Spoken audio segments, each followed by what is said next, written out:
Awesome. Okay, good evening, everyone, and welcome to tonight's public information session, community consultation regarding the site plan control and zoning bylaw amendment applications for 475 Terry Fox Drive. This meeting is being hosted by the Councillor's Office. Before we begin, we'd like to start with a land acknowledgement. Ottawa is built on unceded Anishinaabe Algonquin territory. The peoples of the Anishinaabe Algonquin Nation have lived on this territory for millennia. Their culture and presence have nurtured and continue to nurture this land. The City of Ottawa honors the peoples and land of the Anishinaabe Algonquin Nation. The City of Ottawa honors all First Nations, Inuit, and Métis peoples and their valuable past and present contributions to this land.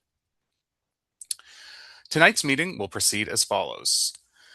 We'll begin with opening remarks from your ward councillor, Kathy Curry, and then we'll turn to a presentation from the applicant, Ironclad Development, with one of the members from Dillon Consulting, who will give the presentation as part of the team. So we're joined by Michael Kubasevich, the Vice President at Ironclad, and Rory Bosch, partner of Dillon Consulting. To note, city staff will not be in attendance tonight. Recent provincial legislation and corresponding amendments to the pre-consultation bylaw have amended timelines within which staff must render a decision on an application.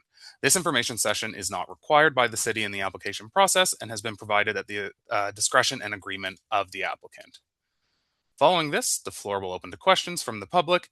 Individuals wishing to ask a question can do so by using the raise hand function on the bottom taskbar of your screen, or by submitting questions through the Q&A.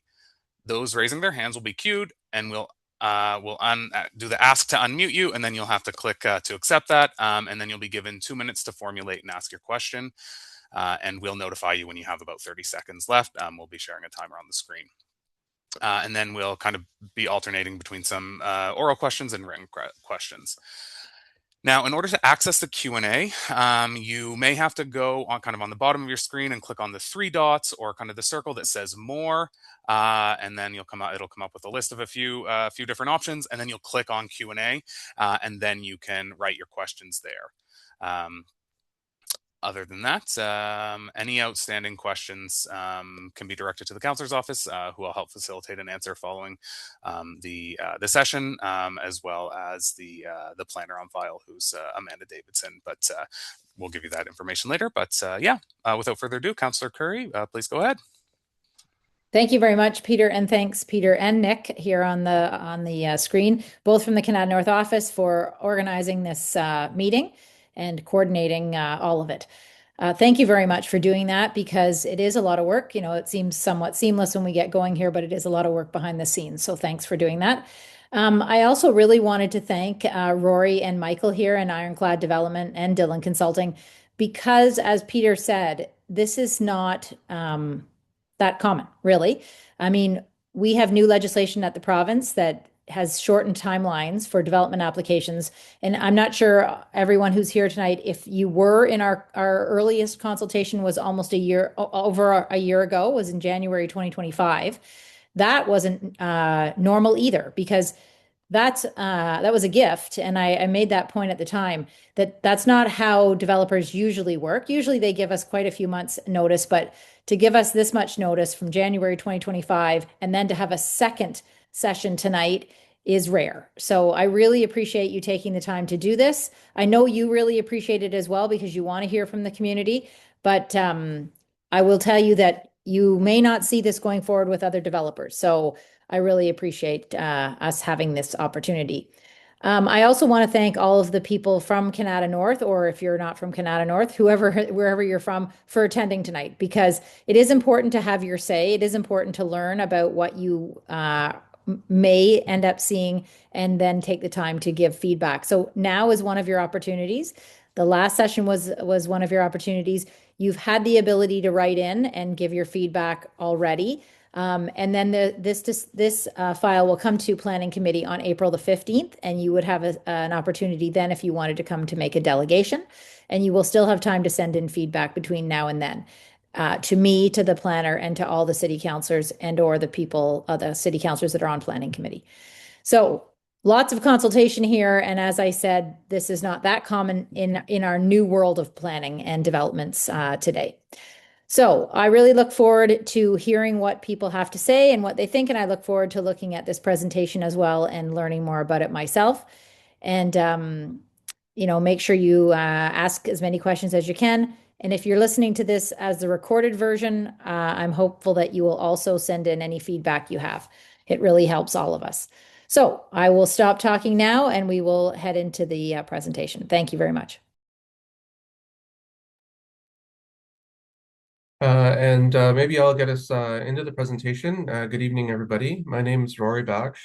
I'm a registered professional planner here in Ontario, and I have almost 30 years of experience working with both communities and with developers, helping them achieve their shared vision for growth and development and prosperity all across Ontario. It is my pleasure to share with you the information tonight, and I hope that you find it both easy to understand, although I know planning very well, it can be very technical to some. So I do hope that you find it easy to understand and also one of the things we really hope that you'll be able to perceive is that the feedback that was provided earlier on has been received, listened to, and efforts have been made to incorporate that feedback. I'm just going to turn on the share in just a moment so I can get some slides up on the screen. Just bear with me for 1 second while I do that.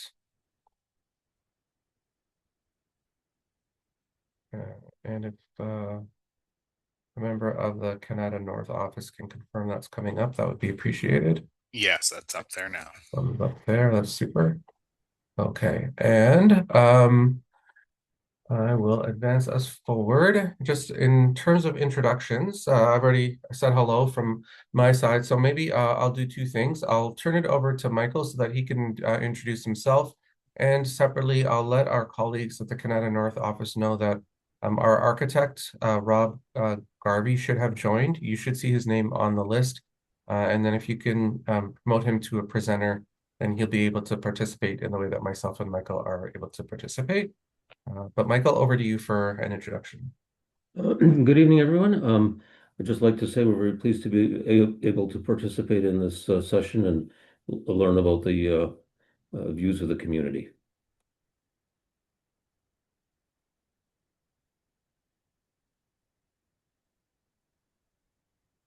And then looks like Robert's connected, but we don't have a video feed from him just yet. So just in the interest of time, I'll move on. And as soon as I see Rob's video pop up, then maybe I'll pause and then give him a chance to actually introduce himself. Alrighty. I So can't Michael, get my camera working. oh, it's always the camera, isn't it, Rob? Yeah, I don't understand. Like I haven't changed any settings or anything. It says it's working, but I see that my screen is black. Yes. Why don't you go ahead and say a few words about yourself, Rob? Well, good evening. My name is Robert Garvey. I'm a local architect from Winnipeg, Manitoba, but I'm licensed to practice in Ontario and Manitoba, British Columbia, and Nova Scotia. I've been a professional architect for some 25 years, thereabouts, and specialize in multifamily residential construction. Thank you very much. Michael, if I could perhaps turn it to you just to introduce Ironclad Developments Inc. to the audience this evening, and then we'll continue on with the basics of the proposal, so that everyone that's joined us today can be familiarized. In particular, if this is the first time you're joining us, then we want to make sure everyone's up to speed in terms of the same level of information. But Michael, back to you.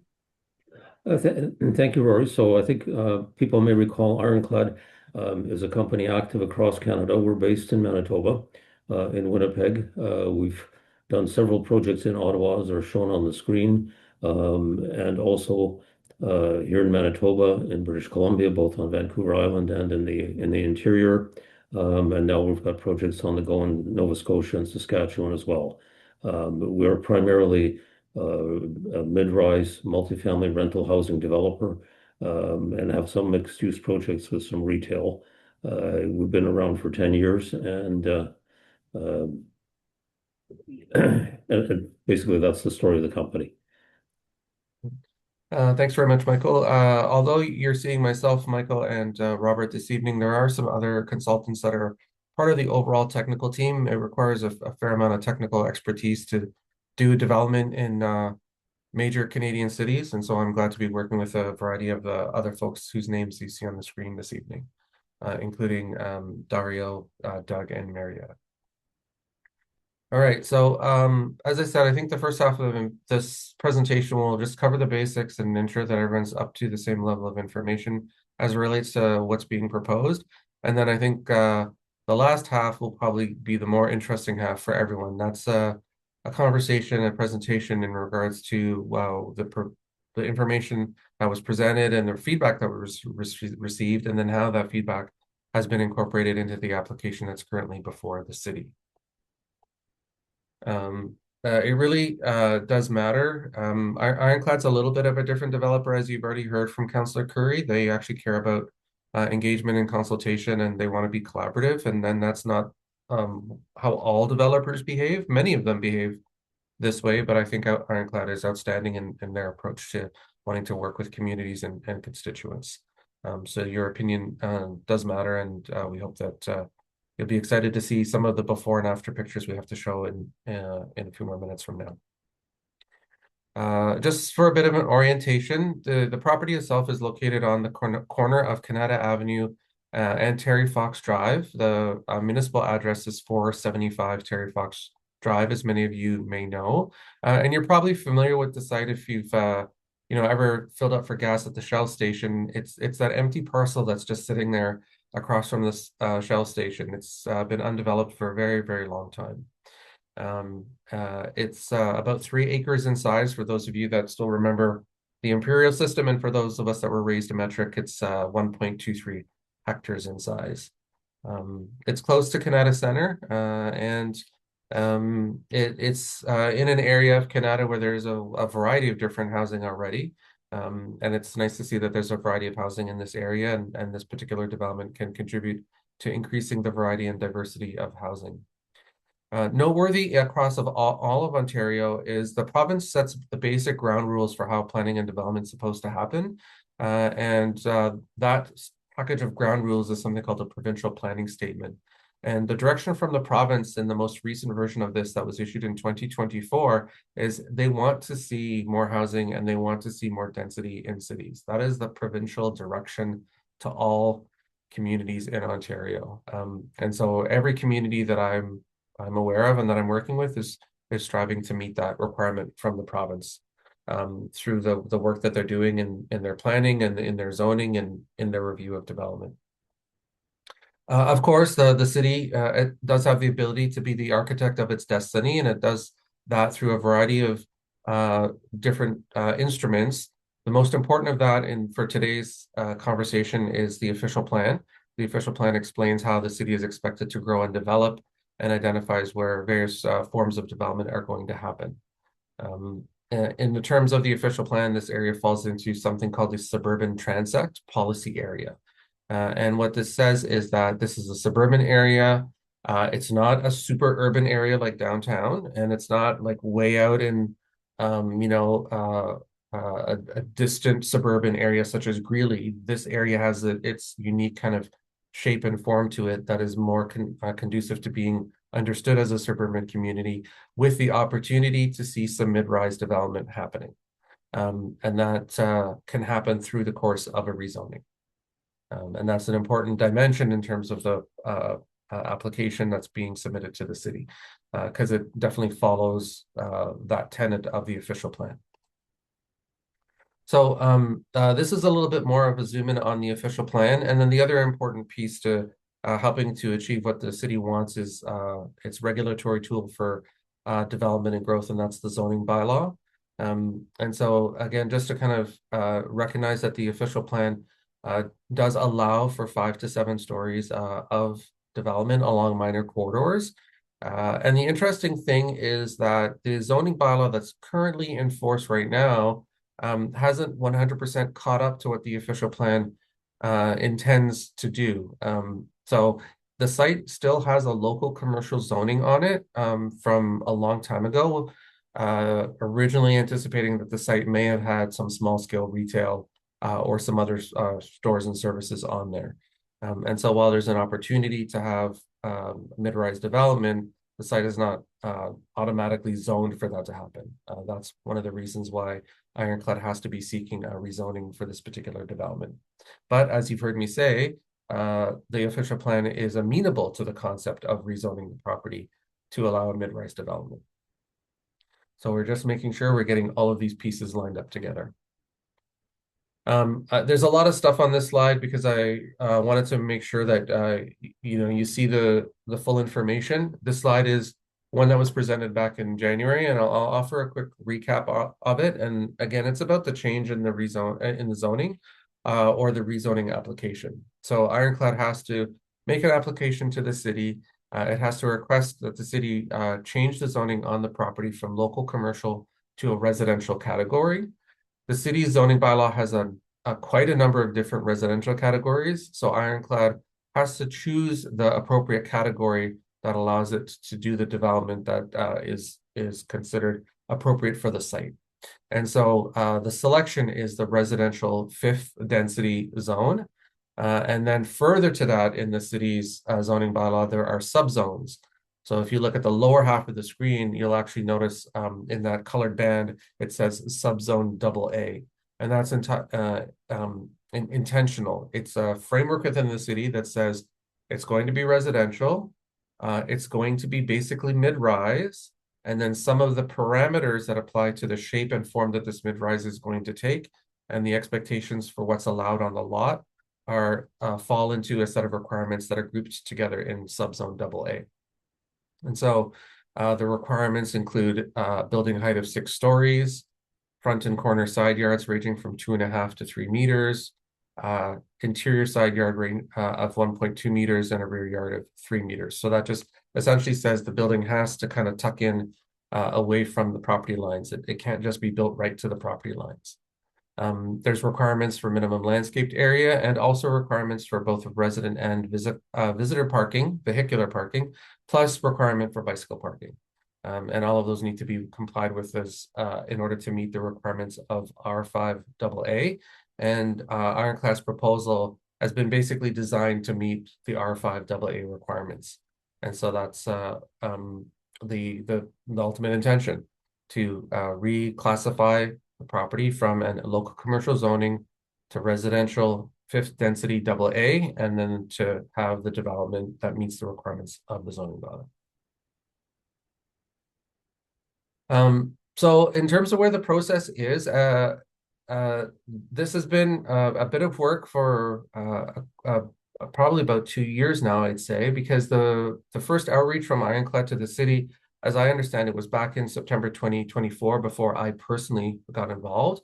But there was a pre-consultation, which is the normal part of process in Ontario, to approach a municipality and say, what are the requirements? We're thinking of doing a development. That information was then provided back from the city to the developer, explaining what needed to be done.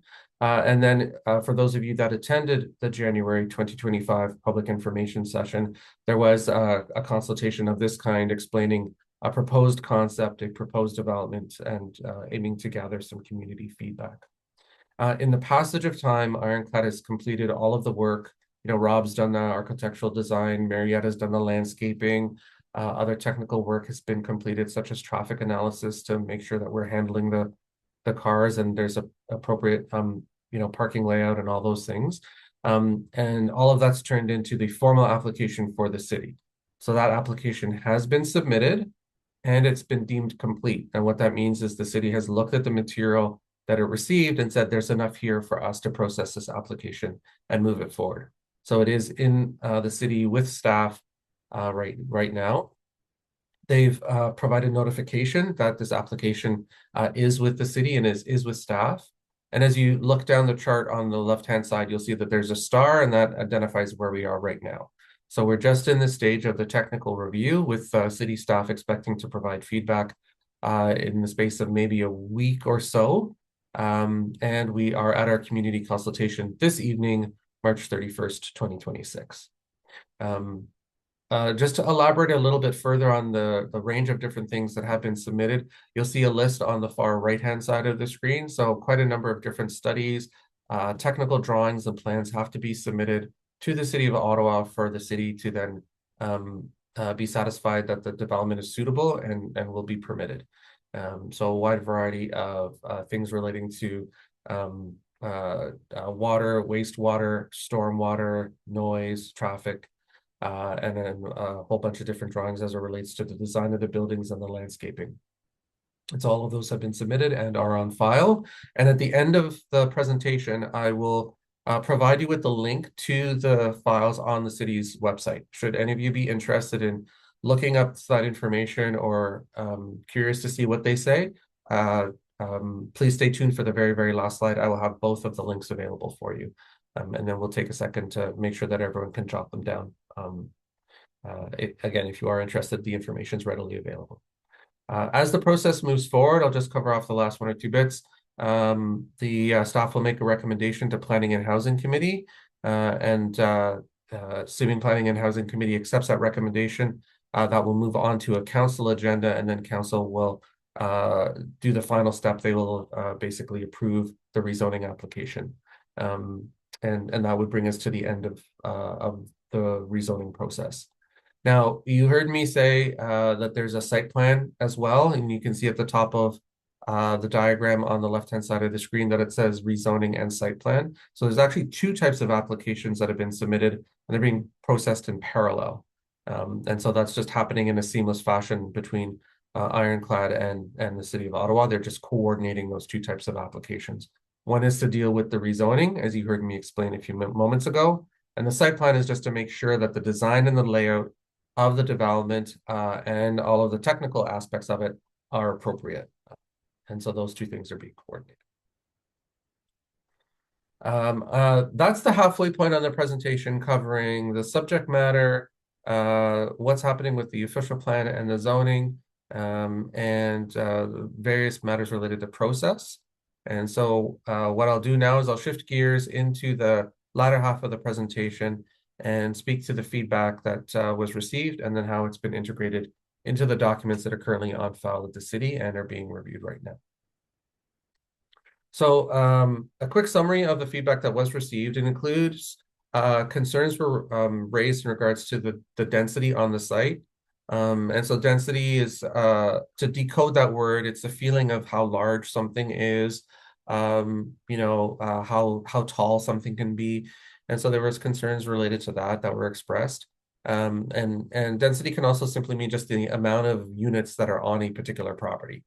And so that concern was raised. Ironclad thought about that, took a look at the designs, and has adjusted the number of units. So it was in the order of 200 in the concept from January 2025. The application that's before the city right now is less units. It's 182. So a number of units have come down. There was more specifically concerns raised about the actual height, the physical massing, like the feel of the building, how big it feels, and potential privacy impacts. For those that are right beside the property, it's understandable that you've become accustomed to looking out your back window and potentially seeing your fence and some trees and really nothing behind you. And of course, it's going to feel different knowing that something's changing. And that's totally understood. Of course, I would feel the same way if I was looking out my back window and I was expecting something to change if I had really just seen a tree and fence for many years. And so that was considered, and changes have been made to the design of the building. And I'll show you some 3D sketches that will help actually illustrate this much better than word scan. But we did, with Rob's assistance, modify the design of the upper story of the building and step it back so that it doesn't feel as bulky and large. And there's a lot more landscaping that's actually in this proposal than was originally shown in the January 2025 concept. Again, I'll have some pictures to help illustrate that much better. And there was feedback that came in regards to family-sized units and affordable rental options and accessible suites. And so there are a mix of units in the development that's being proposed, and it's suitable for a wide range of families with 2-bedroom and 3-bedroom suites. 35% of the units, this I think is really great because accessibility is becoming a greater and greater need in our society these days. 35% of the units are designed to be accessible or easily adapted to serve accessibility needs. which is really important as segments of the population are aging. They need housing that's going to be able to serve their mobility needs. And so it's great that we're thinking ahead and that's being provided in this particular development. So I'm going to start with this. Well, this is probably the most technical of all the images you're going to see today. This just shows you a before and after of what the concept plan looks like as an overhead shot. If you could fly above it, bird's eye view, this is what it would look like looking down on it. There are 3 buildings. The access point is from Kanata Avenue. It's a single access point. And the fact that it's a single driveway and there's a loop around allows circulation to stay on the property and folks to be able to navigate to the surface parking and the underground parking. And then there is a fair bit of landscaping along what you would call the rear of the yard or the part of the lot that's abutting the single detached residential on Innsmill Drive. And a fair amount of other landscaping that's being provided just for the benefit of the residents that are there. But the overall landscaping will help the site just feel a lot more it'll feel well designed and feel well integrated. So here are the really interesting pictures that I'm happy to share with you this evening. So this is one of a series of perspective images. I've added some circles to make it really obvious where the changes have been made to the building with Rob's expertise as the architect. And so we've notched the building back and the roof line is a little bit different as well. And while it may seem like not something very significant in this picture, as you see some of the other pictures, you'll notice how much better it has come out. The other thing that you'll see in some of the other pictures is choice of materials and some color. And so those subtle touches can really make a building feel really big and bulky or feel very well integrated and can soften the edge of a new development. And I think there's been a fair amount of consideration given to that from January to today. So standing on Kanata Avenue, looking kind of sort of southish. This is a view from that perspective, and now you can really get a sense as to how that step back of the building has made a remarkable difference in terms of the look and the feel of the buildings, because the step back's been applied to all 3 of the buildings that would be on the site. And you can also begin to see the difference in the level of landscaping along that property line. That before and after picture is really beginning to demonstrate that efforts have been made to listen carefully to what was provided and offer a good response to that feedback from January 2025. Looking at it from a different direction, this gives you an opportunity to see again a little bit better that kind of rear yard landscaping or the landscaping along the property line shared with the single detached homes. Again, quite a bit of mature planting is in the landscape plan.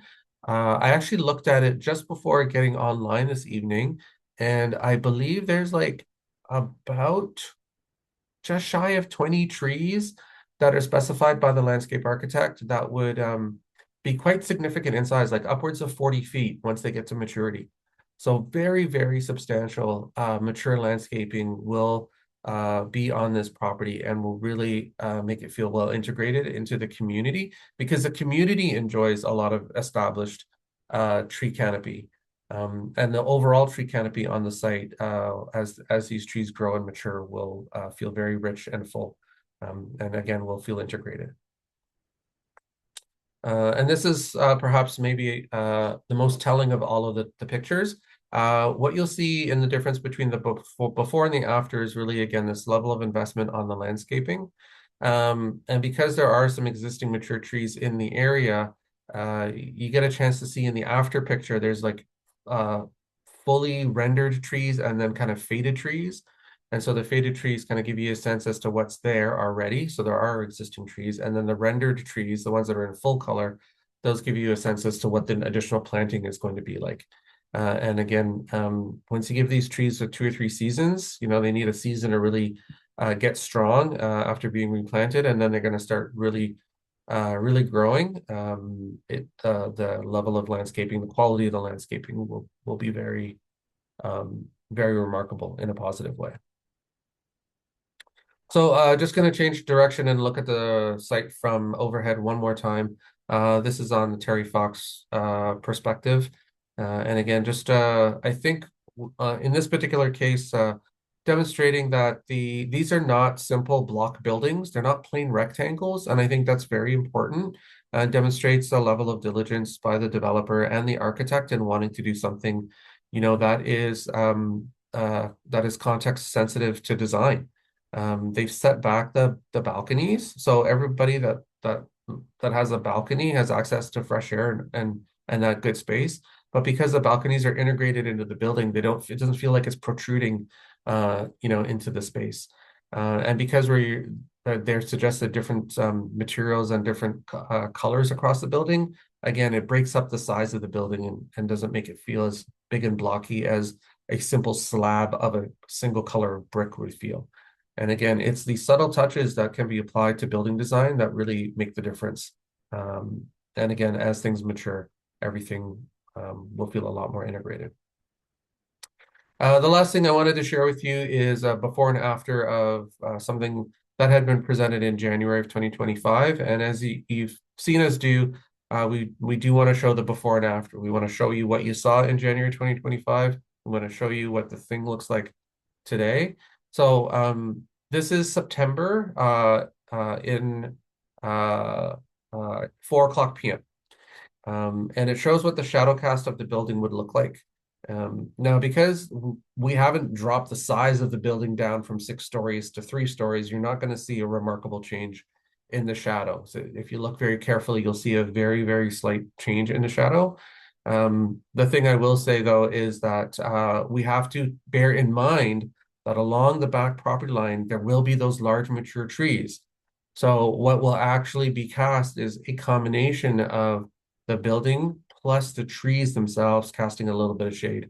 And remember that on some of those hotter days in summertime, we actually want some shade in Ottawa. So to have some of that shade will be good. And so altogether, things will be well integrated and again, fit together nicely in the fullness of time. So the sun shadow, you don't see a remarkable difference there. But again, we just wanted to make sure we were sharing full information and being transparent. And again, if you go to the city's website and you look up the information, you'll be able to see this as well. So that brings me to the wrap up of this evening's walkthrough of the information that's with the city and the responses that have been provided to the citizen feedback that was received in January 2025. Please do make note of the information on the screen. If you are interested in more information, the city has a really awesome website that makes it super easy for citizens to access information about the development that's going on in Ottawa. It's really commendable how accessible the city makes this information. As you heard me say earlier, there's 2 applications and they're being coordinated right now and being handled simultaneously in parallel. You can go on to either of the web links. Because the applications are being coordinated, the information on both of those web links will be the same. But I put both of the links on the screen so that, again, you have full information and you understand that there's technically 2 applications that are currently before the city for this one development. The person that's the file lead at the city in the planning department, her name is Amanda Davidson. Her email is amanda.davidson@ottawa.ca. And her number's on the screen, 613-580-2424, extension 32524. And so she's the one who's formally identified to receive any comment or feedback on the development. And if you wanted to provide any formal comment or feedback, you are welcome to provide your comment or feedback to Amanda Davidson. She'll be happy to receive it. With that, I wanted to thank everyone for your patience as I did the walkthrough of all of the material. Hopefully it was informative and you found it interesting. And both myself and Michael and Rob would be more than happy to answer any questions you may have in regards to the proposed development. Thank you very much. Perfect. Thank you. Thank you very much. And for anyone, for those links and whatnot, we've shared them through our office, through our newsletters and whatnot. So if you're furiously writing them down, you can continue to do that if you'd like. But you can also just go to the newsletter, most recent newsletters that we've put out, and you'll be able to find them there. Yes, as well. Normally at this point, thank you so much for the presentation. Very, very detailed and very informative. Very much appreciated. And normally at this point, we'll remind people that it's a site plan control and zoning bylaw amendment application. But Rory did a great job in explaining, kind of explaining that and the kind of exactly how that's going. I'll just go a bit of a blurb. So the site plan control process allows the city to influence land development so that it's safe, functional, and orderly. Again, Roy did a great job at explaining a lot of this. Also used to ensure that the development standards approved by the city and other agencies are implemented and maintained. Building location, landscape treatment, pedestrian access, drainage control, and parking layout are a few of the items, pardon me, addressed during review there. So I'd like to remind everyone wishing to ask a question that they can do so by using the raise hand function or by submitting questions in the Q&A. Those, like I say, those raising their hands will be queued, and I'll let you know when it's your turn to ask a question. Then unmute your mic, and then you'll be given about 2 minutes to formulate and ask a question, and you'll be notified about when you have about 30 seconds left. And yeah, we'll be kind of alternating between written and oral questions. Perfect. I'll just I'll just pop the presentation off the screen and have it so that then whenever anyone's asking a question, if you choose to turn your camera on, then we can see you there. Does anyone do we have any hands raised here? Let me just. Oh, perfect. We have perfect. Okay. Great. We'll go with a couple of questions with people with hands raised, and then we'll do one or two in the Q&A. So we'll start with Kay Moore. I've clicked the ask to unmute for you there, and then you can accept that, and you should be good to go. All right. Well, thank you so much. It's more of a comment. Kathy, as you know, at this time, the City of Ottawa is very actively opposing the redevelopment of the Kanata Golf and Country Club on the grounds that there was a previous agreement. This situation is no different, and we're asking the City of Ottawa to honor their previous agreements. Rory said in his presentation that the city can, and I might add should be, the architect of its own destiny. Well, we've done our homework out here in Canada, our neighbors and friends, and since the realignment of Terry Fox and the creation of this odd-shaped piece of triangular land, we went and did our homework with the previous councillor, and we all agreed that the current zoning should be no greater than 11 meters. We all agreed that the land should be developed, but certainly not with 6-story buildings in our backyards. And that's my comment for this evening. And I can see from attendance that there are people who were in those meetings in 2002 in attendance. So this is the agreement that the city promised us. We did our homework. We did everything that we were supposed to do. And just like the Golf and Country Club, we're asking the city to honor their agreements. And that's my comment. Thank you. I can certainly respond. You're right that there were absolutely people who believed that this would be a commercial mall. I would say that the difference between the Kanata Lakes one and this would be the argument I would have to make at the council table. So I'm formulating this in my head right now, is that what I would have to ask is there actually a written agreement between the owner of the land and the city of Ottawa that there would never be housing built there? And the answer would come back to say, no, there's never been an agreement of that sort. The Kanata Lakes 40% agreement was a very unique agreement that isn't done that often. But it's not that I'm not hearing you, because I hear what you're saying, that the city had a zoning designation. The community believed that would be the zoning. The problem with zoning and any kind of even a municipal zoning order is that zoning is always open to be changed. The issue with the golf course is that it wasn't zoning. It was an actual written agreement with restrictive covenants, and it was an agreement that would be carried down with every owner of the land. And the final agreement was, of course, that after the golf lands were no longer a golf course, it would go back to the city for $1 and it would be a park. And in the meantime, for 6 months a year, it was a park for the residents in the wintertime. So that was the agreement that was struck, and it was always to go back to the city for $1. This is a zoning designation. So I know, and I've had many emails from many of you, thank you very much, explaining to me the conversations you had with former Councillor Wilkinson and the understanding you had that this would be a commercial building. And I wasn't there at the time. Honestly, I can't speak for what was said or how it was said, but I would say that it may actually have been believed at the time that this would be a zoning that would stay forever.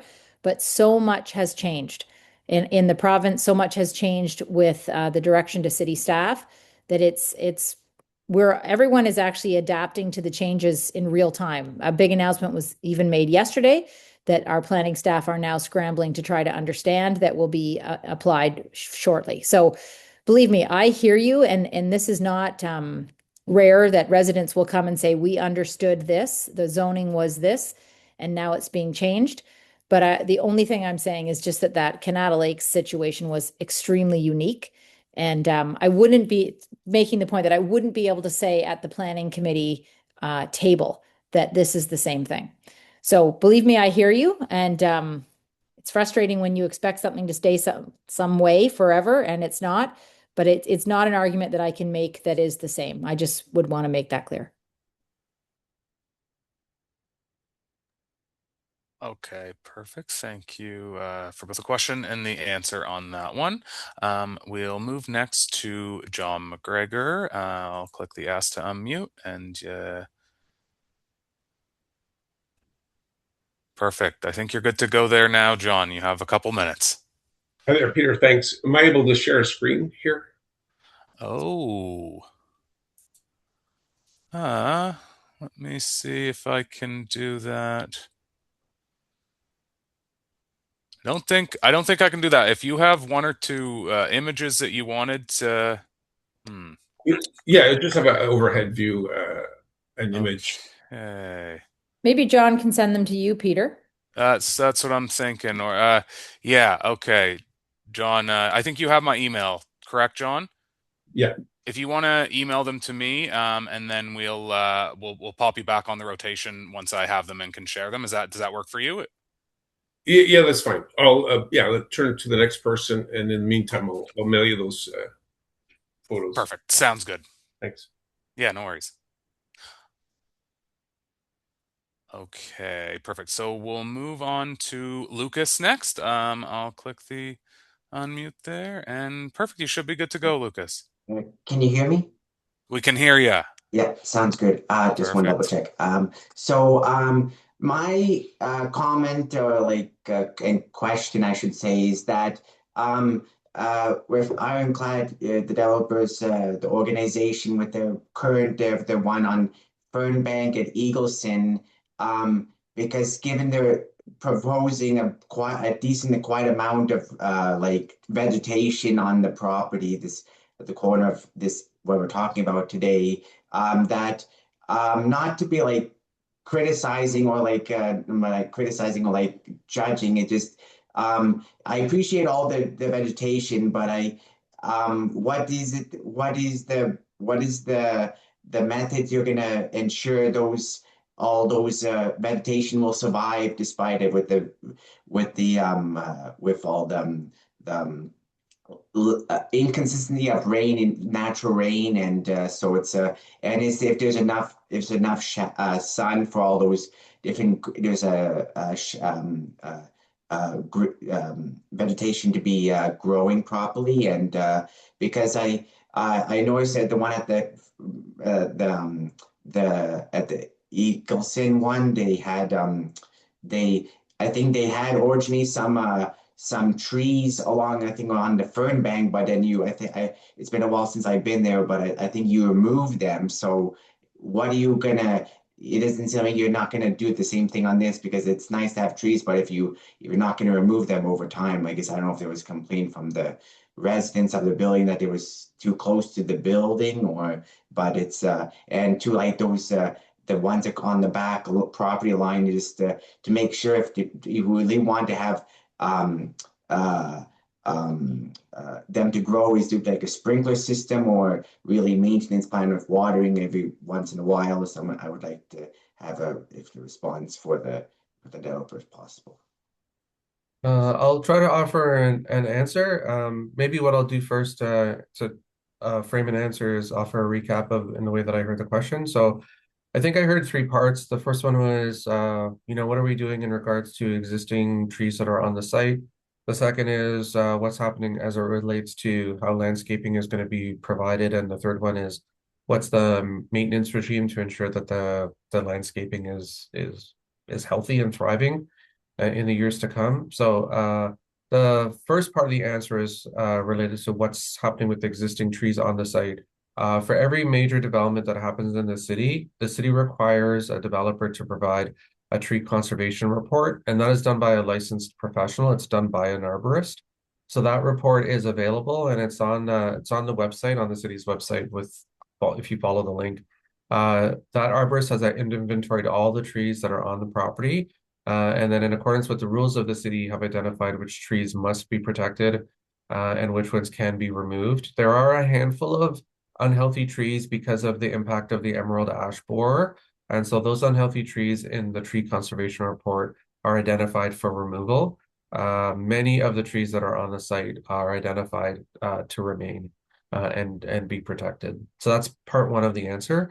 Part two of the answer is then the work of the landscape architect comes in, and Marietta has identified all the different planting that's going to be required. She specified the types of trees, the variety of shrubs and other plants that are going to be planted in her landscape plan. And then the other thing that's important is making sure that there's enough depth for the roots. And so she's identified that in her landscape plan too, so that the bigger, more mature trees have sufficient root depth in the soil so that they can continue to kind of grow and expand their roots. So I think Marietta has done a diligent job as a licensed landscape architect to make sure that the landscaping is a good landscaping plan. And then as it relates to matters of maintenance, Michael, perhaps you might be able to answer, your the customary approach that Ironclad takes to maintaining the property. Well, Ironclad also has a sister company called Ironclad Properties, which are property managers. So obviously, for the benefit of our tenants as well, we want the plants to stay healthy. And also as part of the site plan agreement, the city requires a maintenance period and requires us to post a performance bond to make sure that the trees that all of the shrubs um, take root properly and that they survive a specified period. So there are obligations that we have to fulfill in terms of maintaining the plants. And as Rory said, all of the species are selected with the advice of a professional landscape architect and an arborist to maximize their chances for survival. Okay, so like you're not exact, if I may ask, you're not going to be proposing like a sprinkler system to make like the watering the vegetation every once in a while. Does it just like like occasional like with a water truck or some of that, or like to water the vegetation on the property, or is it because it just it needs to be watered to survive, right? So that's why just because it's if it doesn't have water, then it's hot weather, it's gonna die eventually, I would say, right? Or slowly die. Yeah, just saying. Okay. Okay. Just my 2 cents. Okay, awesome. Thank you very much for the question and answers there. Okay, just going to go to one of the ones in the chat and then almost have those images ready to pull up there from you, John. Thank you for sending them along. Okay, so first question in the chat. bear with me for a moment. There's a couple parts to it, I guess. Oh, there's a few questions in it. So, traffic and parking. So 210 spaces for 182 units may, this is what the question asked, said 210 spaces for 182 units may not be sufficient. Could the city clarify how visitor parking and street congestion will be managed? And there aren't any city representatives here, but we could take that away. There aren't any representatives from kind of bylaw or city planning. So we could take that away in terms of how the city will manage that. Did you have a comment on that at all, Mike or Rory? I'm happy to just offer a little bit of insight in regards to like For how sure. rigorous the city is as it relates to traffic studies and transportation studies. It is a multi-step process when a developer comes in to propose a development. And it's not as simple as a developer just hiring a traffic engineer, working up a study, and then just dropping it on the city's lap and walking it away. It is actually a multi-stage, so that they expect the developer's traffic engineer to consult with staff at the city to identify circulation and traffic matters. They expect the developer to and the engineer and the traffic engineer to properly assess those things. And the city has a very substantial guidelines document about how it wants transportation to be assessed. It's quite substantial of a document dealing with both automobile traffic, pedestrian circulation, matters related to transit and cycling, and all of those criteria and those guidelines have to be met through the traffic studies that are provided. And so Ironclad has conducted that work, and the transportation assessment is on file with the city. It is available through the links that were provided. And you'll find that the opinion of the professional engineer is that the matters related to traffic and circulation can be adequately handled on the site. And at the intersections, it's very important that traffic coming to the property and leaving the property is then able to flow through the local road network. And so that has also been confirmed through the analysis of the traffic engineer. Okay, perfect. Thank you. They had there's a couple questions in with this one, so I'll ask one more of them here. It says regarding neighborhood charter and privacy, the height is much taller than the surrounding homes and could impact sunlight, privacy, and community feel. Will there be a shadow or privacy study to assess these effects? And in brackets, shaded versus sunny backyard makes a big difference.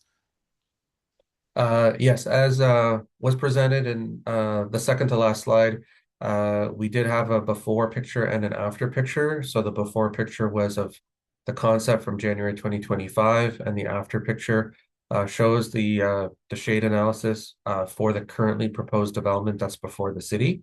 The city has required that the developer provide a 4-season shade analysis. And again, if you follow the links that are provided, you'll be able to find one of the documents that has the 4-season shade analysis. Um, to no one's surprise, what you'll find is that in the peak of summertime, those are going to be very short shadows at high noon.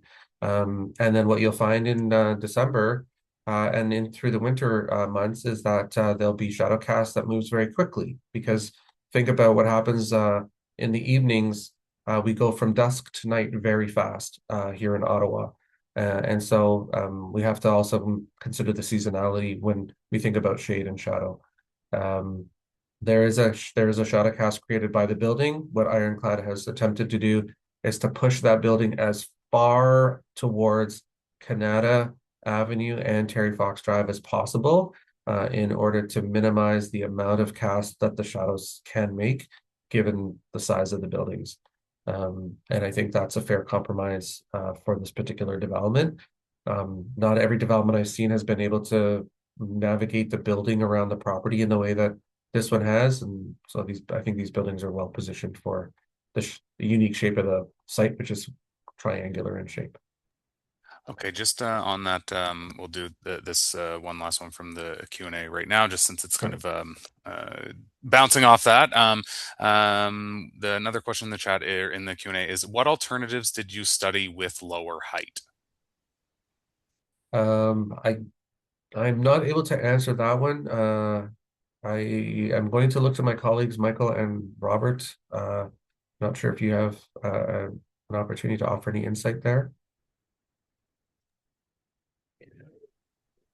Well, the basic program for the site was a mid-story rental apartment building. That was the whole objective from the beginning. The principal change we made that we, in an attempt to address the concern, is to reduce the height from 6 stories to 5 on the site on the side of the project that faces the homes at the back. So that was the main emphasis and a major modification to the design to try and address that concern. Yeah, and then not necessarily in regards to, whether or not a very, very short building was being considered, but again, a reiteration that when you look at the city's official plan and you read what the policies say, the city's official plan itself says that a 5 to 7 story building with this specific location is considered reasonable. There's a process which requires a rezoning, but the official plan itself is accepting of this particular scale of development.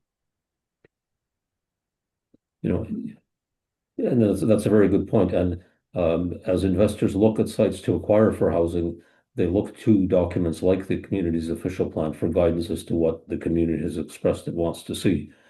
So investments are made based relying on those official policy statements. Okay, thank you very much. Perfect. Okay, so we'll go back.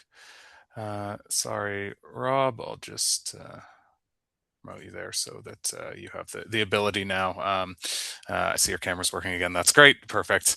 Okay, good to go. We'll go on. I have your pictures here, John. So I'll go on the click ask to unmute for you there, and then I'll share the pictures. Okay, let's go to share.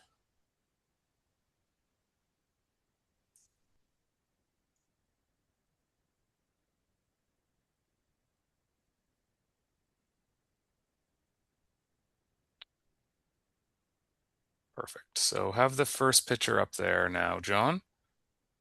Okay, thank you, Peter. My name's John, 24-year resident of Innsmill Crescent. We back on to the site in question. The concern I want to bring up is the existing trees. I reviewed the drawings that Ironclad submitted to the city with Amanda Davidson, and spent quite a bit of time looking over the trees. And correct me if I'm wrong, but this is my interpretation that the trees along the fence I've circled in green, the ones that are going to be saved, and I believe the ones circled in red, we're going to lose those. Of particular concern is it looks like the 2 giant oak trees are going to be removed to make way for snow storage in the wintertime. If that's the case, that would be extremely unfortunate. Those trees are quite mature now, and they provide a perfect screen for a lot of the homes on Innsmill. It provide a perfect screen to the buildings being proposed. So I just wanted to see if that is my interpretation, if that's correct, because I think we really need to save those trees if we could. If we just jump to the next picture, if you could, Peter. Yes, I will bring that one right up as well here.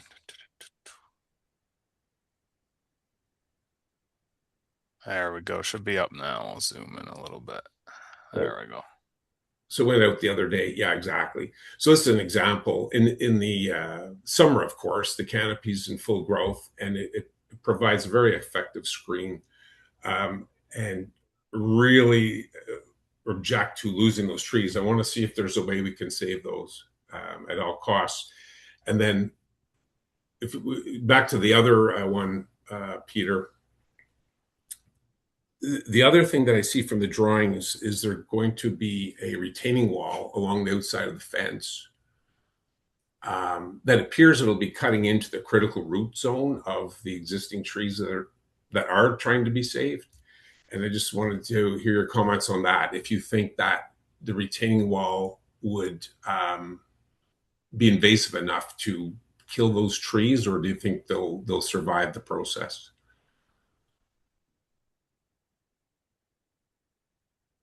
So, I got two questions: can we save those two oak? And question number two: will the retaining wall potentially kill the other trees along the fence?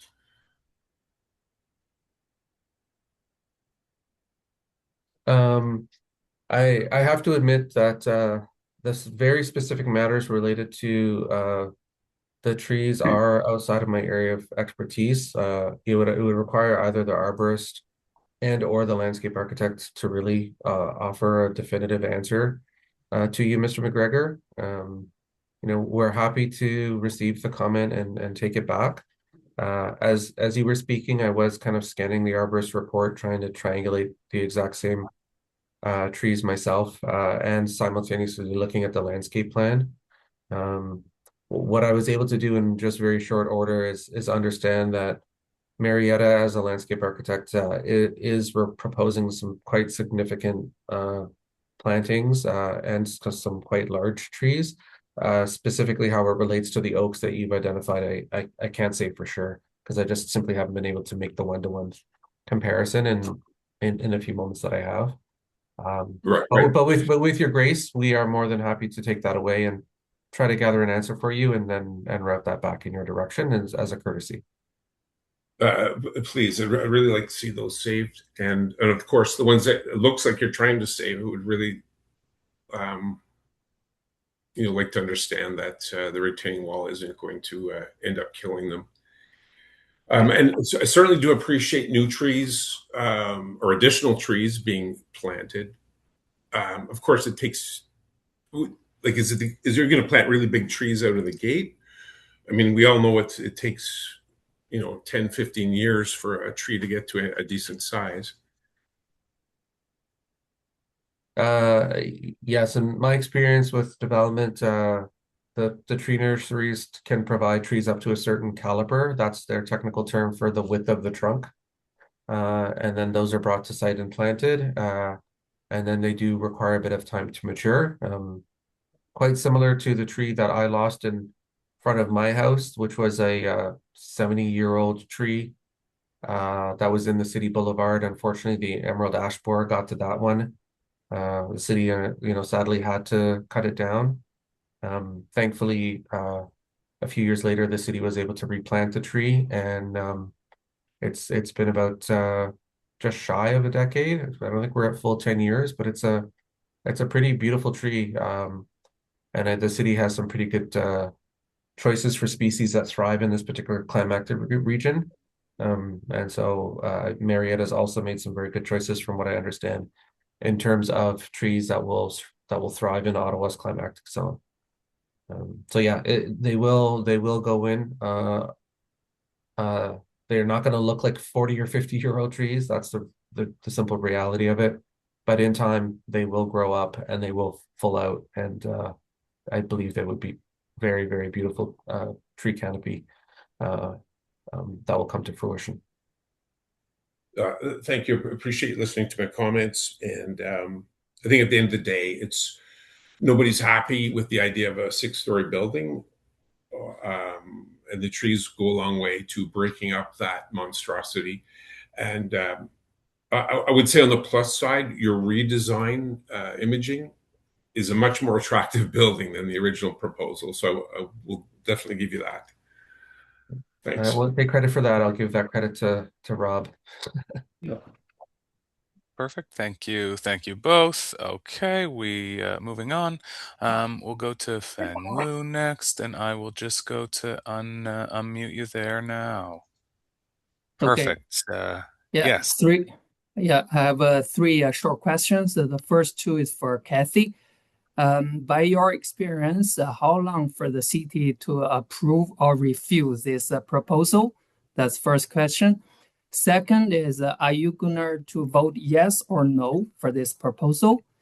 The third question is for Ronri.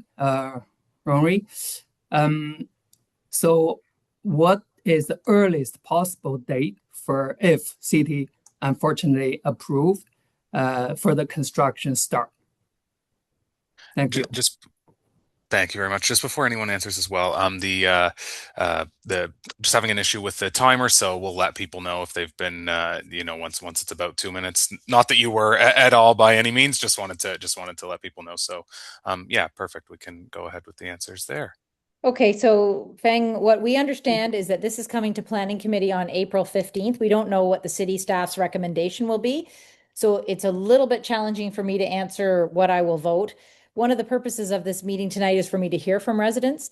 So, if I were to hear from residents, and there's already been a petition to say they were against the first design, here is the actual reality of Planning Committee. So if staff were to recommend on April 15th that they agree with this development, then what would very likely happen is our planning committee members would agree with staff. That is how planning committee tends to work right now, because if a staff recommendation is that a building should be built, there would be almost 0% chance at the Ontario Land Tribunal that the Land Tribunal would then side with anybody different.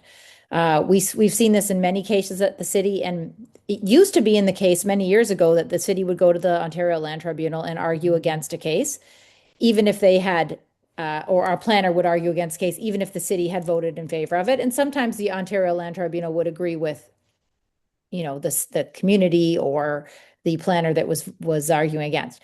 But if the city staff agree with this development and they put their recommendation forward that they agree with it, I can tell you there's almost 0% chance that the Ontario Land Tribunal would ever side with anybody different from city staff's recommendation. So that's a hard one. So if that scenario plays out, then I would have, and I can't remember how many of us there are on planning committee, say there's 10 city councilors. I'm only one of them. And I vote against. It would just be a vote of 9-1, 9 in favor and me 1 against, right? And so some city councilors do that where they say, I'm just going to vote against and I'm going to make sure my community knows that I heard them and I'm representing them by voting against. And I could do that. The rest of the planning committee members would outvote me and it would go ahead to council. Then when we get to council, the vote would very likely be 24-1. So that is always an option. So I'm really just telling you this because that is absolutely what I would predict would happen if staff recommend this building goes forward. Now, if staff recommend that this building does not go forward, then the opposite would happen. City councilors would almost always agree with planning staff to say if planning staff do not think that this should go forward and their recommendation is that it doesn't go forward, then very likely the entire committee would agree with the staff recommendation. That is generally how planning committee works right now. So I guess I can tell you that I'm absolutely here to represent the community's needs. I just want you to understand how planning committee actually works now and how the Ontario Land Tribunal actually works now and the two scenarios that would play out here. So I leave that with you to say, I very realistically say, I think that planning staff are probably going to recommend that this goes forward because the zoning has changed in the official plan now. And so, if you want me to vote against it, I could do that and it would be a vote of 9-1. I tend to think that, realistically, there's no value in my one vote against, but if that's what the community really would like me to do to make some type of statement, you do see that sometimes. One other thing I would tell you is that the official plan in the city that now designated this as a possibility for a residential building, the official plan was approved just before I got on council. And I would tell you that there were a lot of things in the official plan that had I been there, I would not have voted for. I might have made some arguments against. I don't know at the time for this because this is about 15-minute communities, and I'll make a comment on that at the end. That's why they had the mall there. But I would say that the official plan we approved in 2021 was not perfect. So, but it is what we have right now. So that's my answer to a couple of your questions. Thank you. I believe there was a question in regards to the timing of construction. Peter, is that correct? Yes. Yeah. Michael, did you want to answer that one, or Rob as the architect? I'll turn that over to you. All going well from our point of view, I guess you could say. We would hope to begin construction in the spring of 2027, in April or May, and welcome our first tenants in the summer of 2028, in May or June of 2028. Okay, thank you. I also have a couple questions here. It's five. So from the first, thank you again for sharing the information session. And I'm just very curious about the shed study. There's only one slide, which is for September and 4 p.m., which, well, I understand it makes the presentation looks better. But again, as residents, I would appreciate to access all the full document of the shed study. Like we want to know how it looks in the winter, right? How it looks in the morning and how it looks in the afternoons, and how much sunshine are we losing over there. And also regarding the trees, like I wonder what type of trees will be planted over there. And because like in the winter, when the leaves falls and there's no leaves and there's no blocking, keep in mind we are not just losing our sunshine, we are also losing the privacy, right? So what type of trees will be planted over there? It's very important. Yeah. The third thing, and I still think it's a 6-story buildings is too much for such a small lot. Because this area there's no such high buildings, okay, and it's not fit in the style for the whole community. But I agree that the newer design looks a bit better than the previous one. The previous ones, I'm sorry to say that, looks very cheap. But the new one is better. But still it's too high for a 6-story building. I wonder, is that possible for you to consider to make it like a lower building, like 4-story? It will be both better, not only fit into the community, and also it will be like helping the neighbors to have some privacy and the sunshine in the winter. Thank you. I'm happy to answer the first two questions, and then I might tag team the answer to the third question with my colleagues Michael and Rob. So in regards to the shade, you are correct. And I did mention that earlier this evening. The city requires a 4-season shade study, and that was prepared by Ironclad and submitted to the city, and it's on record with the city. And that document is actually accessible. So at the end of the presentation, there was the link to the city's website where that will take you to the webpage on the development applications portal of the City of Ottawa's website, and that link will take you directly to the portal page for 475 Terry Fox Drive. And if you scroll through, there's quite a number of documents posted there, but do look for the name of the document that says shade. It's buried in the name, but you'll see a document that says shade or shadow, and if you click on that link and download it, you'll be able to see the results of the full season. And you'll get a view of all the different shade models, so that is accessible to anyone that's interested. We're not hiding any information, or it's definitely there for you to take a look at. In regards to the trees, I'll answer the second question for you. I happen to have a copy of the landscape plan that was prepared by Marietta, the landscape architect, on my other screen.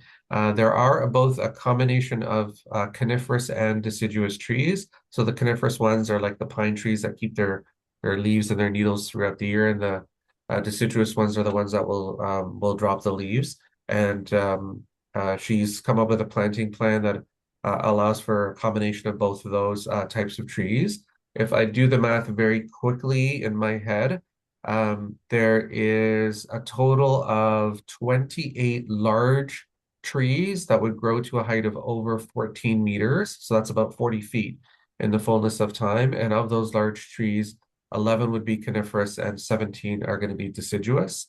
And then there's another 14 medium-sized trees that would be distributed more around the property, but some would also be along that kind of shared property line with the single detached. Those medium trees would grow to a mature height of anywhere between 8 to 14 meters in size. And then there's a variety of smaller and ornamental trees and bushes that will be distributed in the overall landscaping. So hopefully that information helped answer your question in regards to the combination of trees and the types of trees and some of the sizes of them. Thank you. And then the last thing I'll say, in regards to the amount of development, I'll maybe take a page out of my own experience to answer the citizens' comment, and then Michael and Rob are more than happy to chime in further. Development is a business. It's really a simple matter of that. And so one of the major things that a developer has to do is they have to go out and they have to buy land. And then when they buy the land, they have to figure out how to do a development that allows them to make a reasonable amount of profit, like any business is attempting to do. The one thing that I think is really meaningful with developers is they're also providing one of the most important goods to society. They're providing housing. It's the one thing that they do that no one else does. Um, like you can go to a store and buy a new pair of socks, and that's great. But to actually have somebody that wants to take the risk of trying to build housing, I think it's so very, very important. But the reality is they are a business. And so they have to be able to get a certain amount of development on a property that they've invested in. And right now, the cost of land is exorbitantly high in major cities. And so they have to be able to get a certain amount of development that they can either sell or rent over an amount of time for it to be a profitable endeavor. Otherwise, they walk away from the development and they flip the land to somebody else, or the land just sits idle for years and years and years and nothing ever happens to it. And neither of those are really positive outcomes for a city like Ottawa that's facing a housing crisis and is desperately trying to get more housing on the ground. So part of the reason why you're seeing a development of this size with the number of units and its configuration is trying to walk a line between getting the development that Ironclad needs in order for this to be a viable business enterprise, while at the same time offering housing that is a good fit with the community to the extent that they're trying to make it fit. And I think as you saw in the difference between the January 2025 drawings and what's been produced and submitted to the city, a lot of effort's gone into trying to make this work really well with the existing community. Michael, Rob, anything else to add? I don't know that I can add very much to what you said, Rory. I think that's very, very apropos. Um, at the end of the day, the project has to make sense financially, or the proponent may simply abandon it. And that has been happening. And, anecdotally, I've seen news reports recently from other cities, for example, in Victoria, BC, where developers have walked away and councils have come back and provided higher density to try and save a project to make sure that something happens and housing is added to the stock that the community needs. Yeah. Thank you for the comments. I fully understand that the company need to I'm profit. sorry, Feng. We'll just have to end it there. There's a few more questions, and it's the 2 minutes has I been only up have 1 on your minute. side. Sorry, I only have 1 minute. I just No, want to comment that do you have to no, I'm so sacrifice our sorry, but we neighbors? have to continue on because there are multiple more questions, and we only have 10 minutes left. But you can send any questions further after to our office, and then we can distribute them to the developers here. Sorry about that. Okay, so moving on. Yeah, we still have a couple more questions in the chat and a couple more people. So next we'll go to Al Wang. Should be good to go there now. All right. Hi, can you hear me? Yes, we can hear Oh, you. good. Okay. Hi, my name is Linda Wang. I'm a 26-year resident on Ismail Crescent. So first of all, really appreciate Casey, Councillor Curry, you arranged this info session, very helpful. I wonder whether this recording, the recording of this session and the previous one would be shared with the city planner. I mean, Amanda Davidson.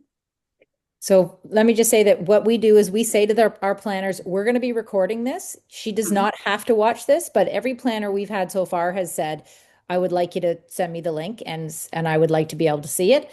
They don't have to, but from my understanding, they do. They watch both, and we sent the last one to them, so they did watch that. And this one we will send again. Okay, perfect. Thank you so much. I also have three questions. First, one is about the official plan. I want to ask Councillor about that. And the second is about the project land. Third is about the property itself. First of all, Councillor Curry, you mentioned that the official plan actually allows 5 to 7 stories for this zone. Um, Correct me if I'm wrong. I think the official plan talked about the zone or this type of suburban area near the major corridors or this kind of thing, not particularly about the site yet, right? So there was a slide. I don't know if you can bring that up again if you want to, Rory, explain that there's subzones and there's different classifications that allow for a lot of flexibility for staff. To give you an example, there's a building on Halton Terrace where I think it was level 4, and the developer came in with 5 stories. And so this community and I argued, well, if it says 4 stories, then why would you be allowing 5? And Yeah. planning staff said, well, because of the subzoning and the other rating of this piece of property, we could actually go up to 9, and yet it was 4. So we were very confused about that, but the planners will say, no, there's quite a range that is actually acceptable. And you know what? Honestly, Rory, you might be able to speak more to this because I think the Ontario Land Tribunal looks at that more than anything else. What is the flexible number of stories? But maybe you have a comment, Rory, because you had a very good slide that explained that. Yeah, more than happy to just offer the direct references to clarify. So it's a criteria actually. The property happens to be on what is identified as a minor collector in the official plan.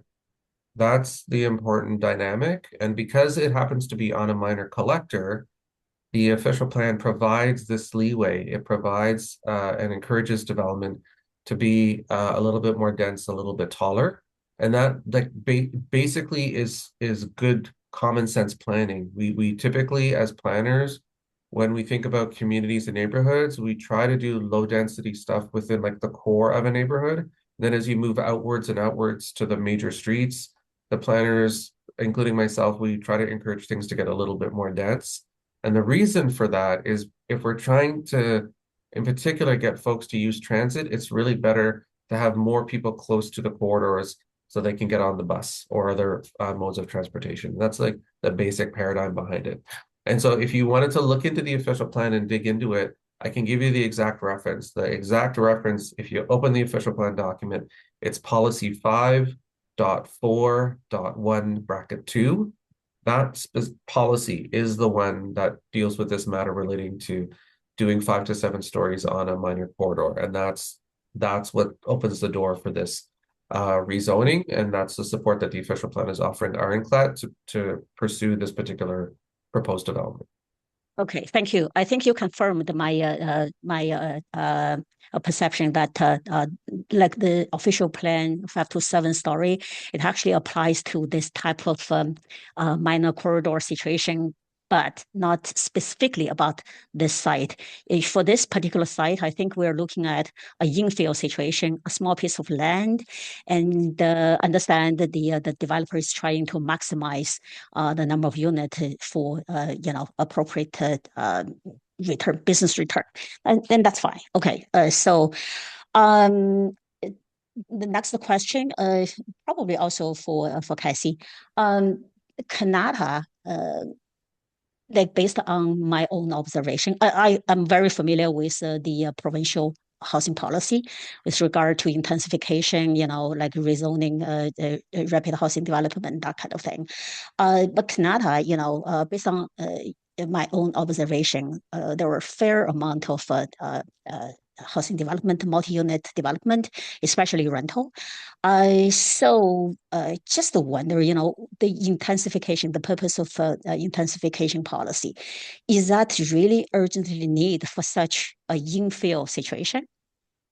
Well, exactly. I mean, I sit at planning committee and we're told that Kanata, I think, is the highest number of dwelling Exactly. units now. And we're helping, you know, um, make the case to the province that we should get additional funding, additional infrastructure funding because of that. Like Kanata is one of the top spots, right? But unfortunately, when we have to hit our housing targets, they don't just say we need a housing target for Kanata and Stittsville and Orleans. They say the citywide, our housing target is 151,000 homes by whatever it is, 10 years. So they don't actually do it that way, but you're right. Like Kanata has unbelievable numbers of homes. My bigger complaint constantly is that we don't have the infrastructure to go with it. And you can see when you see what's happening at Blanding Way, we don't have an intersection there. We don't have two intersections down March Road where people can't get out of the subdivisions. We have all these houses and people can't even get out.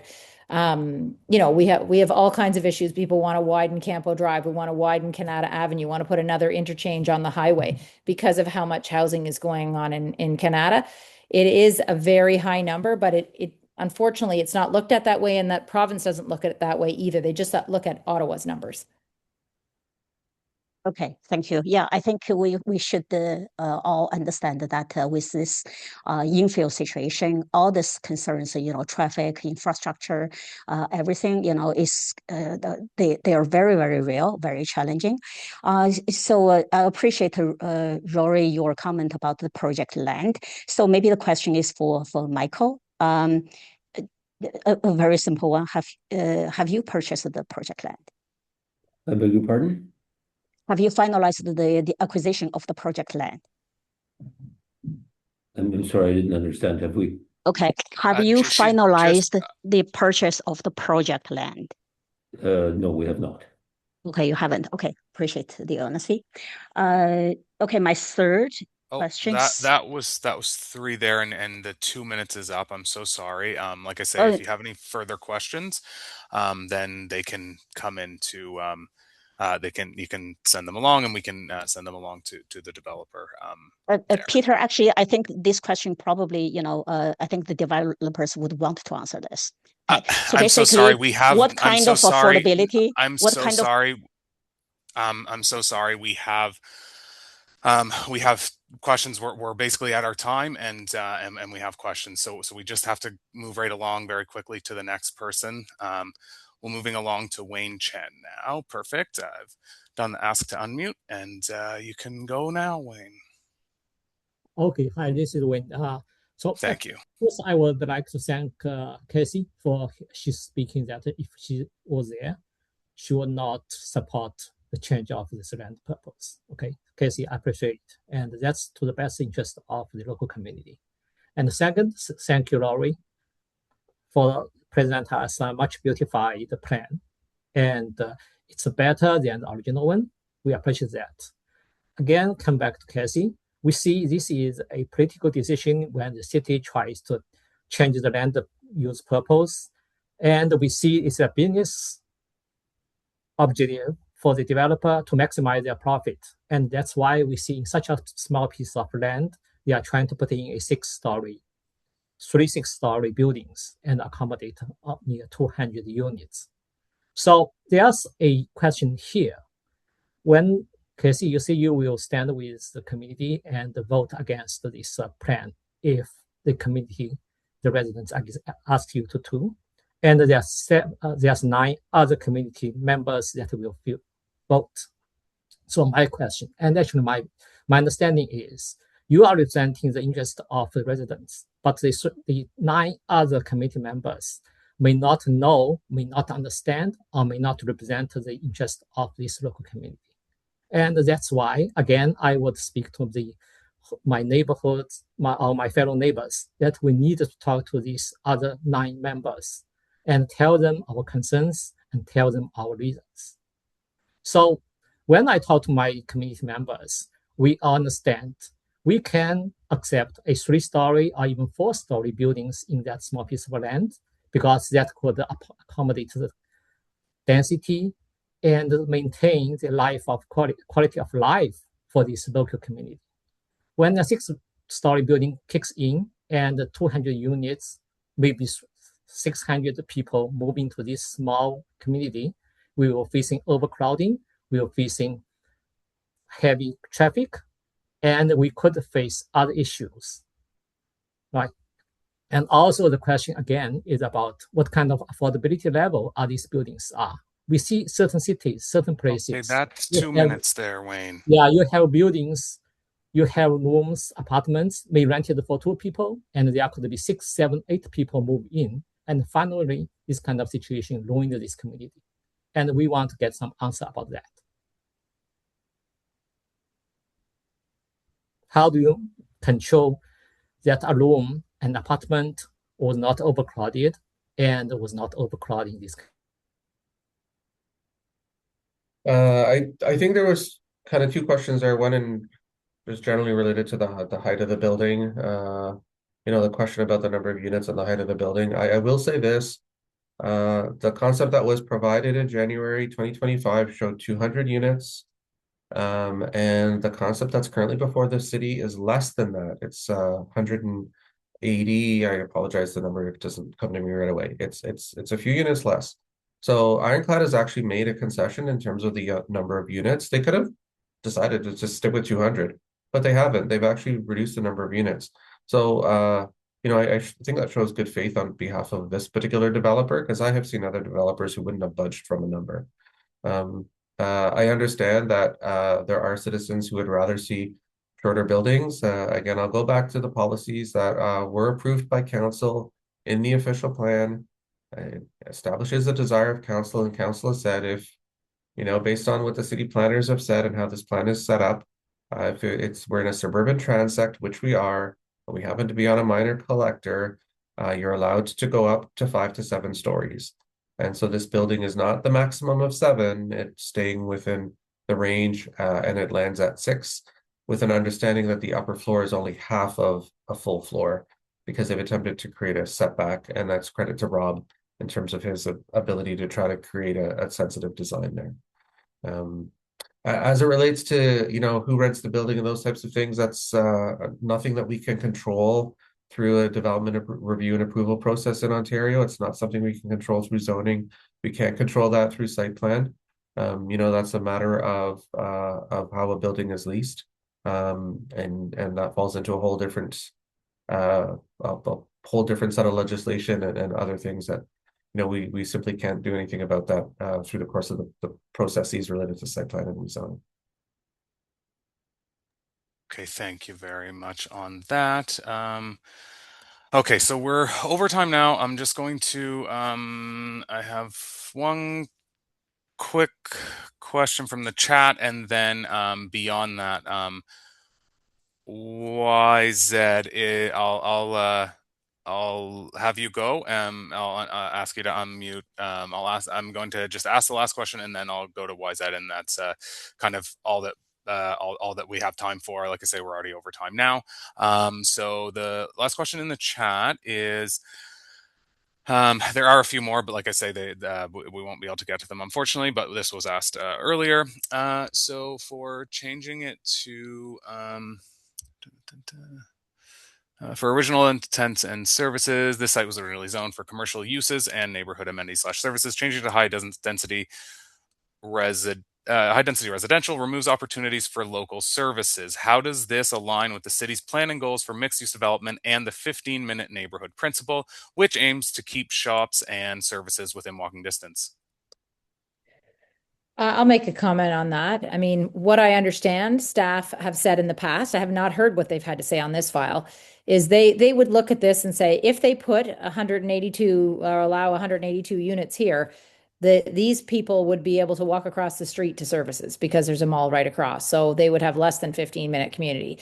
They would very likely have a less than 15-minute walk into Centrum. The community that is existing there right now has the mall that it can walk to that is there. There's another little mall sort of further in, near All Saints there.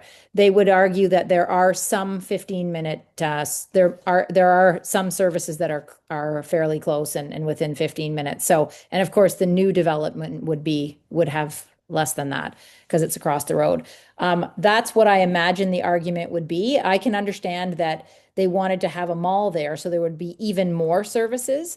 But the challenge is because there are some, then the argument is that there are services within 15 minutes of the new residents and the former residents. But I can't know exactly what they would say on this file, but that is the type of thing I've heard on other files.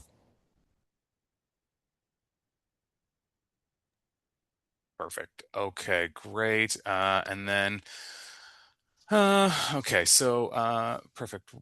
You said I'll just do the ask to unmute, and this will be the last one. And I'll just ask, would you prefer, I know that you sent me a couple in the chat. Would you prefer to ask them out loud, or would you prefer for me to ask? Can I just ask right now? You most definitely can. You go for it. Yes. Yeah. So thanks for taking my question. So my question is specifically for during the construction period. Is there so whether the construction traffic, including the heavy trucks, will be routed through the Ismail Crescent neighborhood? So, and additionally, what steps will be implemented to minimize the disruption and assure the safety and normal function of the neighborhood through the construction period and through the moving and this is really the concern because we have small kids, neighborhood, many small kids. I think this is the big safety concern as well during the construction period. We don't want the heavy trucks, lots of construction traffics go through our neighborhood. I'm happy to answer that. I'm going to again draw on my experience to be able to offer an answer that's related to the property. So there is good news that this is a corner lot that's on the corner of Terry Fox Drive and Kanata Avenue. And it's good news that the ultimate final design of the site identifies that the driveway access is on Kanata Avenue. So there's no reason to go through any other part of the neighborhood if through the course of construction, they're bringing materials to the site or otherwise. They just basically use those two main roads to access the property. So that's the first half of the answer. The second half of the answer is when the city of Ottawa approves a site plan for a developer, it also approves it with a series of conditions. And it's customary for virtually every site plan that I'm aware of for the developer to then afterwards provide what's called a construction management plan or something similar. And usually what it is a civil engineer or another qualified professional that says, for all the things that need to happen during the course of construction, this is what's happening with vehicles coming back and forth. This is how we are protecting the roads, reducing nuisance to neighboring properties. And the other thing that is usually captured in a construction management plan is identifying where construction fencing is going up. So that's the type of stuff that you see. Usually it's like the yellow plastic fencing, and sometimes it's wrapped in fabric, and that prevents dust and other things from traveling from one property to the next during the course of construction. So that's a very common requirement across Ottawa for many developments. And I expect that that's going to be the same for this site too. There'll be a requirement for a construction management plan. And as you've heard me say, city staff need to be satisfied with that construction management plan before they'll let Ironclad proceed with the actual construction works in proper. And so there are those checks and balances that are in place, and I expect that those will come into effect as this moves forward. Yeah. So I think because the size of the area is very small, with so high density of the construction, and because there is a park, there is a parking lot. During the last winter, I do observe the city of what companies they do the land evaluation. They drove the big construction truck just through this parking lot to go over there. So I think probably either the construction engineer or the worker, whoever, they may feel like this parking lot and this route is very convenient for them to go through because the land is so small. I doubt it just nobody will go through our neighborhood. I doubt. Yeah. But this is really neighbors' big concern. Just because we have small kids, we do want to limit. Just give us the just assure our safety and assure minimize the distraction to us. Yeah, I can't speak on what any other operator or contractor has done in the past. I do know what the requirements would be for Ironclad. And I will say this, as I've said in other circumstances, there are rules in place and there are requirements when developers and their contractors are doing work. And if you happen to be a neighbor and you see something that happens during the course of construction that appears to be out of the norm, please do contact the city. The city wants citizens to contact them and raise a concern. One of two things will happen. The city will actually say, no, that's okay. Or the city will say, we appreciate you telling us because that's not the way things are supposed to be happening. And then they will reach out to the various constructor or contractor and make sure that something is corrected. And I speak from experience in that regard. So I do believe Ironclad is, they've demonstrated through this process, wants to work with neighbors, and wants to be a good neighbor during the course of construction. And like I said, through the course of the construction management plan and the on-site monitoring that will go with that, I do expect the construction to be well managed.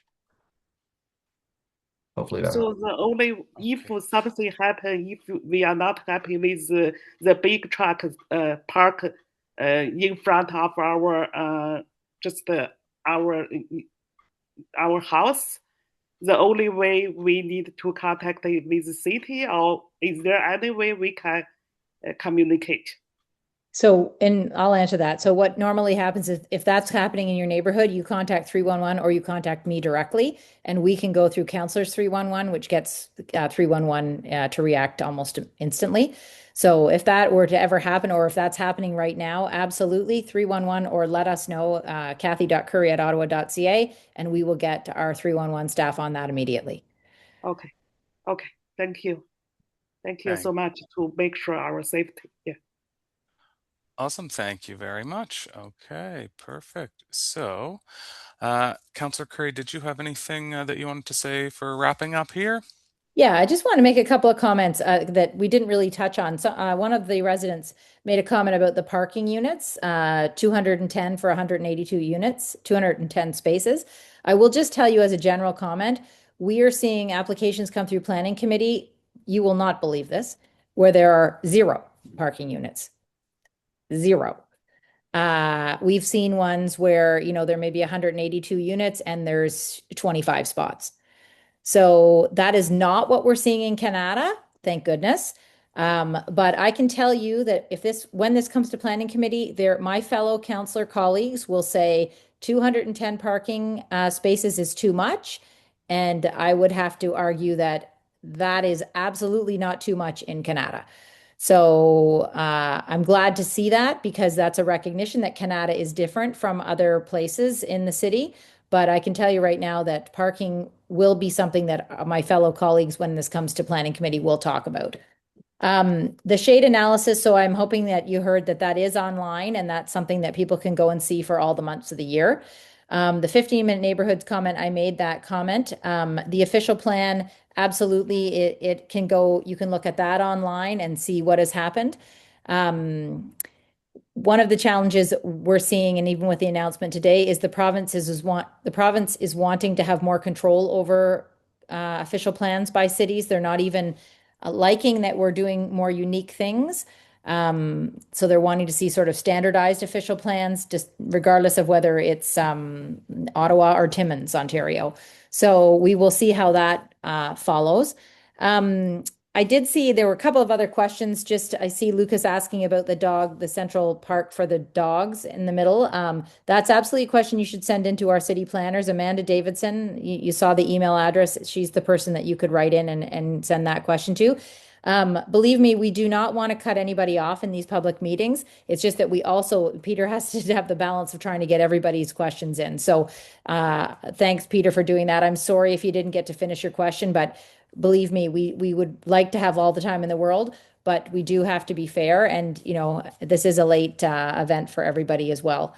One other comment I will make, and that is, absolutely, I'm here to represent the residents.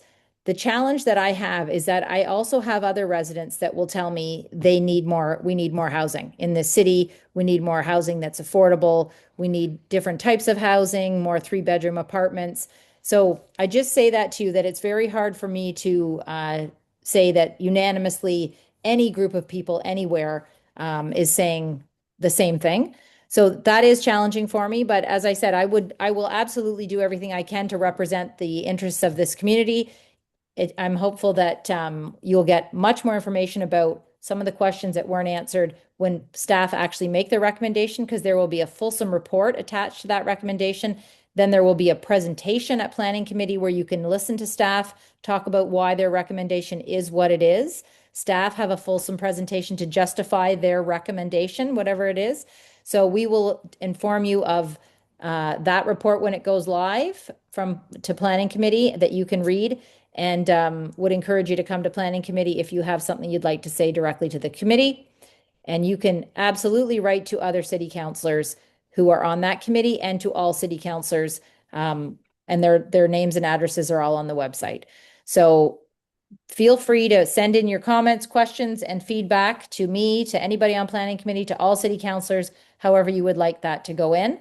But I really do want to thank Rory, Michael, Robert for being here tonight. I know you did not have to be here tonight, and I really appreciate that you were. And of course, thanks to Nick and Peter here for running it all. I hope everyone has a good evening and a good rest of your week. Thank you very much. We'll say good night. Thank you, Councillor. Good night. Good night.